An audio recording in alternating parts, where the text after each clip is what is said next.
Why I feel a real estate crash now is virtually guaranteed. Buckle up and strap in as we step back on the real estate merry-go-round. Around and around we go. Friends, listen, we've talked about this before. At least if you've been with me for a while, you know we've talked about this. If you're new, please subscribe right away. There's never been a more important time in history to get centered and surrounded with like-minded people where iron can sharpen iron. We're going to get ahead of the curve, friends, and sharpen some iron today because you have to expect the unexpected. Now, this was a really scary real estate bubble, and I worked in it, boots on the ground firsthand, and I'm still doing it. And listen, I'm helping people the best of my ability. There's a lot of right and wrong ways to buy real estate. It is the path to wealth. I was just talking to my kid, who of course wants to get into real estate. And it was like, I remember I grew up racing motocross, and I'm like, I remember people like, oh, I bet your kids are going to be little motocrossers. Like, no, not if I can help it. I'd rather see them tennis players. It's almost the same with real estate. Like, everything's changing. It's a lot different. The generation before me, real estate really used to be something you'd do if you retired and you're like, I just need something to do. But then the commissions and the real estate going through the roof the way it did, there's big money involved, and that's why you see all this $1 million listing. It's all glamorized and sugar-coated. But it's changing really fast. Now, I was talking to my kid. I said, you're going to be lucky if you own real estate. And if you do, it's going to be due to generational wealth being handed down to you. So you better learn now. I want you to learn real estate. I want you to have a real estate license. I want you to understand how to own and operate real estate. I want you to be willing to sacrifice now, willing to live in a shoebox temporarily and stack up some income properties. Most people base their insides on other people's outside. That's what the world and advertising tells us to do, right? Own this house and you'll be happy. That's why you have these FOMO factory tour homes and these big developers building all these homes to get you fall in love with furnishings and finishes and color schemes and floor plans. And you buy something in the back 40 and some cookie cutter postage stamp sardine can development. That's not the way it used to be. One middle class income, plumber, guy that worked at the gas station. They could buy a piece of property. Not anymore. You need to be a dual income, high wage earning household to even get into an entry level. That's scary, friends. That is scary. And that's why I believe what's knocking on the door, another real estate crash, but it gets better. Or worse, depending on how you look at it. You see, we have to look at this one because this one actually has the perfect storm going on for it right now, doesn't it? It surely does. First of all, because there was zero organic growth, it was artificially low interest rates in a low inventory environment due to the crisis. That's it, period. Kaput. You want to read the tea leaves? Be my guest. You want to chase the data? You can chase lagging data. It comes down to those very two things. I was working in a very normal real estate market prior to the crisis. Then, when lockdowns occurred and part of the stimulus package, it was the perfect storm with the stimulus package. But part of the package was the housing market. How do we keep the housing market from crashing? Well, we made agents essential workers, but because we still had lockdowns imposed and social distancing, we couldn't show houses the way they needed to be shown. All we did was put too much upward pressure, and it was overnight appreciation to never seen before highs. That's strike one. Strike two, they let it go too long. The second we saw real estate doing what it was doing, leadership should have stepped in and risen rates. They left them artificially low too long. Why? Stupid. Dumb. Yeah, agents didn't want to admit it because most of them didn't even know any better. They just worked the environment they were given to work. But the reality is this, it couldn't sustain itself. And now we're going to have an onslaught. We're already seeing listings spike all across the country, in different parts of the country, going parabolic. And they're going to lead the charge. Real estate is local. Some areas get hit first, some areas get hit last, but everybody gets touched in a real estate downturn. Some are just going to take a bigger haircut. Welcome back to 2008. But this time it gets worse or better, depending on how you look at it. Again, insanity, right? Insane. This is the skinny, friends. I love real estate, own real estate, lost real estate, have good real estate. It's just part of the name of the game. Anybody that's played in real estate or stock market or wherever, you've taken your lumps. It's not all rainbows and sunshine, but that's what it was during the crisis. You could not lose in the stock market. You could not lose in the real estate market. And that's why you saw people drinking the Kool-Aid. But it ended up a game of musical chairs, didn't it? Now, here's the thing. We've got an interesting dynamic right about now. We are at the tipping point. We've identified the top of the biggest real estate bubble ever witnessed in human history. Why is it? How can I say we've identified the top?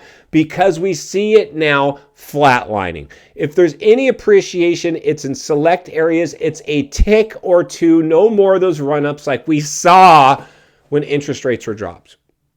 Many areas now are back to pre-pandemic levels in terms of their pricing and inventory, and some now are basically below their pricing, what they were pre-pandemic. They're cheaper than they were going in, and inventory is doubled. And we're not even in official recession yet. And leadership is going to prop this thing up. And let me tell you, friends, I'm here to tell you, in 2008, what was the narrative? Real estate's too big to fail. Real estate's too big to fail. Everybody pays their mortgage. No one's going to walk away. They walked away from their homes. This time going around, kiss it goodbye. There is no way. It is not too big to fail. It's too big to save. So now it's how do we navigate these waters properly, right? That's at the end of the day. Fine, Scott. You've called it from the beginning. There's a good chance there's a real estate crash almost guaranteed at this point. Definitely a downturn, correction, recession, depression. One level's visiting us, guaranteed. Some areas might end up with a correction only. Some might end up with a recessionary downturn. Others might hit the depressionary level of a downturn, a massive hit. And listen, friends, with the open borders going on and the people flooding in and the fentanyl and the drug, it's crazy. It's much crazier than 2008. Way more to contend with. I lived through 2008. We didn't have any of this kind of stuff. We didn't have open borders and fentanyl. Crushing cities. People were selling homes without even taking photos. And if they did, cell phone photos. Didn't even put a yard sign up. People telling you this time is different. This is normal. No crash risk here, sir. Let's go by. Here's what you have to do. I've preached this since day one. It's not as important to own where you live. It's just important to own. You're not going to get rich owning your house. You'll get rich owning other people's houses. 95% of all millionaires made their money in real estate that exact same way. So how do I protect you today? How can I help you be a success? Well, I'll tell you how. We can go look even in this current environment. Now, there's certain areas I'm going to stay away from with the 10-foot pole. I'm just going to tell you that. But even if I'm buying in an area that's wobbly and I don't really know if I trust it or not, simple. If I'm showing a house, and I never get this, I've talked about this, never ever, especially with first-time home buyers. They follow, honey, I love the house. Can we want to get the house? We're qualified. We have a pre-approval letter. Can we look at the house? Oh, we got to overbid, and we're in a bidding war. Okay, well, can we borrow money? Stupid! Scott, I love the house. This is what I want to hear out of your mouth the next time I'm showing you a house. Scott, love the house. Can afford the house. We're going to live in the house, Scott. It's not a rental. But I'd like to know what's this property's rent range, right? That's what I really want to know, because if there was a chance that somehow I did turn it into a rental, I want to make sure my payment's within the rent range. My cost to carry this property is within its rent range. If it's going to be a rental, it can stand on its own 2 feet. And why I like that the most, friends, is first of all, it's an insurance policy, because if you get into something that goes wrong with your health, or you lose a job, or there's a mass recession, as long as you can no longer make your payment, at least you can go jump into a cracker box and let somebody else rent your house and make the payment while you get things figured out. And then the other flip side, the better scenario is, Scott, we lived in this house for 2 years. We've saved up enough money for a down payment on another house. We're going to put a renter in this one. We'd like to go find more homes that pencil out, and we'd like to do this over again. You do this, I don't know, every 2 years. for 10 years, you have 5 properties, cash registers every month delivering money to you. Who doesn't want that? But the industry doesn't want you to do that. They should. I do for sure. But the mortgage industry, they want you a debt slave forever. And that's become the challenge with this. Now, because of prices going so parabolic, it's harder and harder to get homes to pencil out. So if they don't pencil out, you got to make it pencil out. How do you make it pencil out? By making sure you come in swinging with skin in the game, not this minimum amount down first-time home buyer program baloney, even if you qualify. Unless, with that minimum amount down, that first-time home buyer program, if it pencils out. If it pencils out, great. If not, you got to come in a little heavier. You got to put in a little cushion, a little wiggle room in case the rents soften. And that's where you want your real estate professional to come in. But friends, listen, this thing's got everything now to contend with. Runaway inflation, you're dealing with that. Parabolic through the roof, prices doubling, not only in the housing market, at the pump, at the grocery store. Inflation's a runaway train. Open borders being infiltrated by illegals that we're going to have to somehow wrangle up and spend a bunch of tax dollars probably to make that happen. Drugs flooding in to the country all over, and not just like, marijuana. I mean, these are serious, like fentanyl.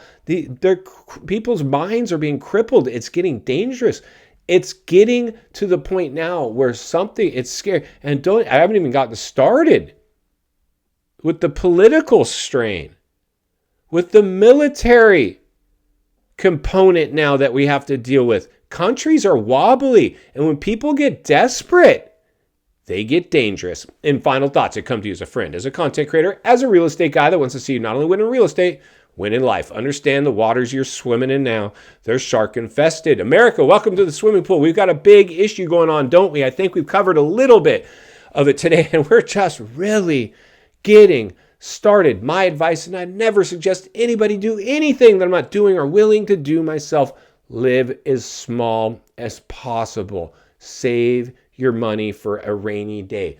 Look at property, kick the tires, shake the trees, throw some offers, make sure those properties pencil out and you get in the hands of an agent that's going to help you do that. Otherwise, I'm going to be here to blow the lid off it every step of the way, because it's not only what we need, it's in fact what we deserve. If you appreciate the content, I want to humbly ask you to give the video a like, subscribe to the channel, leave a comment below. I'd love to hear from you. Social media links in the description of this video if you'd like to follow me there, along with links to channels I've appeared on I think you might enjoy. If you need help buying or selling real estate here in America, biggest network, top-rated agents in the nation ready to assist you. It would be our honor and our privilege to do so. Email in the description for you as well. Also, if you're watching from your television set today and you enjoyed this video, you're gonna love the next video, and there's an easy subscribe icon for your convenience. As always, thank you for your time. Please go make it count today. God bless. I'll see you in the next video.